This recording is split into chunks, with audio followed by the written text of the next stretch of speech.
Morbius.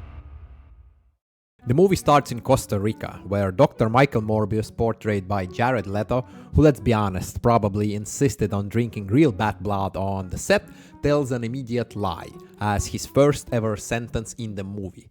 Vampire bats weigh almost nothing, but they can down a creature nearly 10 times their size. No, bats cannot take down creatures 10 times their size. That's not science, that's cocaine logic. Most bats are insect-eating mammals with limited physical strength, relying on echolocation and agility to catch prey like insects or small vertebrates. But fuck facts, right? Let's just pretend they are flying pit bulls, wrestling rhinos. Anyways, Morbius then proceeds to set up a trap for the bats and summons them with blood, because the movie is about a vampire-ish character, so you got to depict the bats as the bloodthirsty creatures. Flashback time. We travel back in time 25 years to ancient Greece, and the screen does this Star Wars but make it low budget transition. Young Michael meets a boy with crutches named Lucian. My name's Lucian. But because Michael's already a future psychopath, he just renames him Milo. Hello, Milo. What a cunt. During a blood transfusion procedure of some sort, Milo flatlines. But thanks to young Michael MacGyver's knowledge in fixing high-end medical machines with ballpoint pens, he manages to save his newly acquired friend. Naturally, the hospital staff see this and say, "You must go to medical school in America." Because yes, when I think of a qualified doctor, I immediately think of a disabled child with a pen and a trauma. And Milo is left enjoying life in Greece with friendly Greek kids. Cut to 25 years later, Morbius declines Nobel Prize for his work with artificial blood that saved more lives than penicillin apparently. Saved more lives than penicillin. For comparison, penicillin is estimated to have saved over 200 million lives in 100 years since its discovery in 1928. Morbius, he supposedly topped that in 20 years. This dude's blood is so good, it's curing diseases we ain't even got yet. His colleague Martin finds out he's hoarding vampire bats from Costa Rica to splice their genes and cure his disease. To remind us again how impressive Michael is, his system passcode is the last 6 digits of pi backwards. First 6 digits of pi backwards is your password for everything. Because when you're a genius, you don't need passwords that work, you just need something that sounds really smart. Like, what's your Wi-Fi password? Oh, it's just Euler's identity squared in Klingon. For those of you who are a bit retarded, pi is an irrational number and has been extended to trillions of digits by supercomputers, yet it continues infinitely without a terminating point or repeating pattern. But fuck logic, right? Anyways, Dr. Morbius tests his super bat juice on a mouse for the 117th time, but it still dies. But then it doesn't. Very suspenseful if you are emotionally invested in lab rats. He gets Milo, now inexplicably filthy rich, to fund this shady international waters experiment, because if there's one thing millionaires love more than yachts, it's international crimes on boats. Dr. Morbius injects the super juice that he has created and turns into a man-bat Leto, goes full Nosferatu and massacres everyone on board with some decent slow-mo CGI, comparable to the scene from The Other Guys actually. After killing and draining everyone, he takes a nap and wakes up ripped because life is just that good. Upon checking the surveillance tape, he realizes what he has done. What? What? Makes a mayday call and hauls ass from the ship. Martine? Oh yeah, he just left her there and she ended up in an intensive care.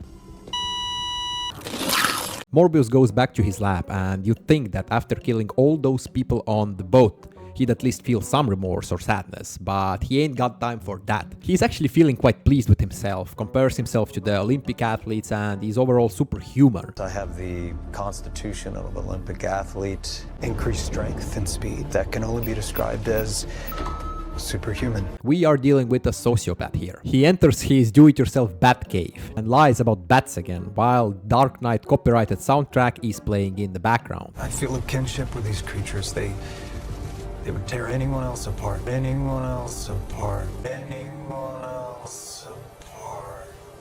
I don't believe you.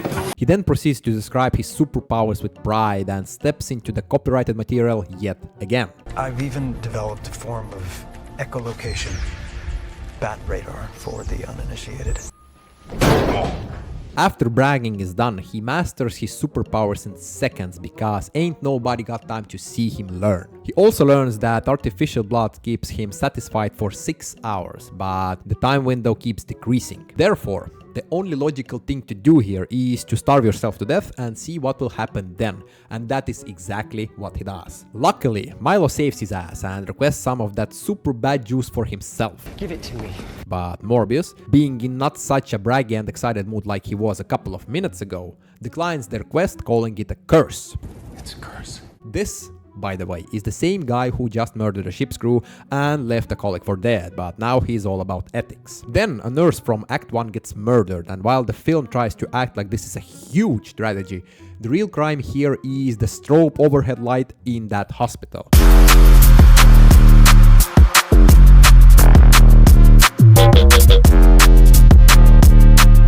Is it supposed to heal people or give them seizures? Also, I don't think it's Morbius who killed the nurse, by the way, it's all for the suspense. Detectives show up, led by Tyrese Gibson and his forehead, and Morbius does what any respectable vampire would do, yeets them with more slow-mo CGI. What I don't understand are the following things. Number 1. What the hell is this shit, pulling or pushing Michael off the roof? And B, how did Tyrese Gibson and his forehead got so fast to the roof? I guess some mysteries will remain unsolved. Unsolved mysteries. Morbius is in detention, and during the questioning, he steps into the copyrighted material yet again. I'm starting to get hungry. You don't want to see me when I'm hungry. Oh, please don't make me angry, pal. You wouldn't like me when I'm angry. Strike? Milo visits Michael and discreetly leaves a pack of artificial blood on his bed. What I don't understand again are the following things. A. How did he get it past the security? And 2. How the SWAT officer did not see it on the bed while closing the door. I guess some mysteries will remain unsolved. Unsolved mysteries.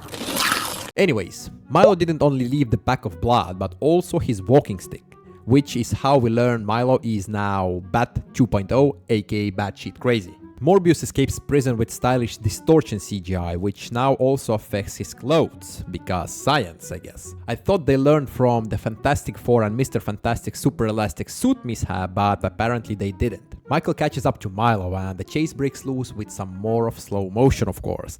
Starting to overuse it a bit, but it's okay. Milo then completely fucking loses it and starts killing police officers left and right. And Michael, being the hero he's supposed to be in this movie, just turns around and leaves. Because that's what heroes do. Also, the CGI went to shit from here, especially the vampire faces.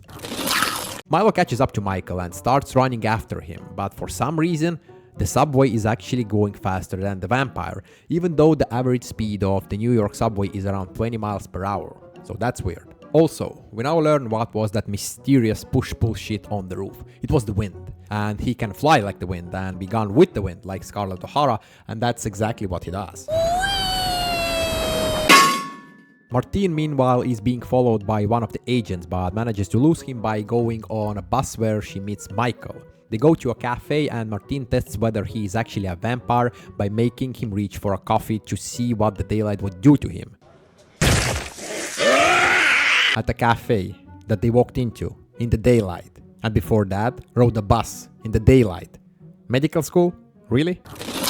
Since it's still a movie about Morbius being a hero and the part where he left the police officers to die was just a moment of weakness, Michael follows some of the thugs whom he overheard talking about some shady money counterfeit business in the cafe. Conveniently, while going after them, 2 medical practitioners happen to be answering a call, and one of them, who is conveniently an imbecile, leaves his bag of supplies up for grabs, and Michael takes some empty blood bags for himself. He finds the lab of the thugs and disarms the leader one, while also reminding us that he's in the same Sony cinematic universe as another Marvel character. I am Venom. Fuck this guy! We then jump to Milo, and since the 3-minute emo Parker in the original third Spider-Man was a fan favorite, they added some dancing to this movie as well. Plus some bad CGI as a cherry on top. Milo visits a bar, gets into a conflict, leaves the bar, sits on the ledge of a building like a superhero, jumps off the roof, and then we jump to him waiting for Martine in the lab. Meanwhile, police officers have broken into what looks some poor bum's apartment, Carpets on walls, litter boxes everywhere, shit everywhere. Complete shithole. Guess whose apartment it is? Martine's. That's right. Martine's. She lives here. In that shithole. Anyways, Martine cuts her hand, which arouses Michael. They then kiss on the roof and Milo creeps like a little creeper. Tyrese and his forehead then get the video footage of Milo attacking the guy from the bar. Zoom out. Hold right there. That's not the doctor. What these bloodsuckers do? They multiply. And that's how the tables have turned on the prime suspect. Father Nicholas visits Milo after recognizing him on the news, and after some heartwarming conversation, Milo fucking loses it and kills Father Nicholas. Michael meanwhile has created 2 super juices that can kill man-bats, one for himself and one for Milo. Since Milo is not a complete moron, he sets a trap for Michael to save Nicholas while he captures Martine. Big brain moment for Milo. Poorly CGI'd Michael in his vampire form hears Martine's cry for help, uses his echolocation to track them down and fucks off into the distance. He fails to save Martine, again, and drinks her blood instead for the kicks. Poorly CGI'd Milo came all dressed up for the meeting as well, and even stole David Byrne's suit for the occasion. After some half-decent CGI fighting sequence, Michael hangs from a pipe like a true man-bat Leto, screams, and then falls. Shit! Fucking back! Then something really mysterious starts happening, and all of a sudden, those super strong rhino-eating bats start pouring in. They revive Morbius for reasons unknown, and he's now stronger than ever. Makes total sense. He then proceeds to use the bats like Luke Evans in Dracula Untold, yet another copyright strike, and manages to stab Milo. He's then gone with the wind and the bats. Martine wakes up as a subtle cliffhanger with hopes for a sequel apparently, and the movie ends. In the post-credits scene, Vulture, portrayed by Michael Keaton, proposes a partnership opportunity to Morbius and actually says Spider-Man out loud. Spider-Man, I think. That's first. The end. What are you reading? Nothing really. Just, Reading.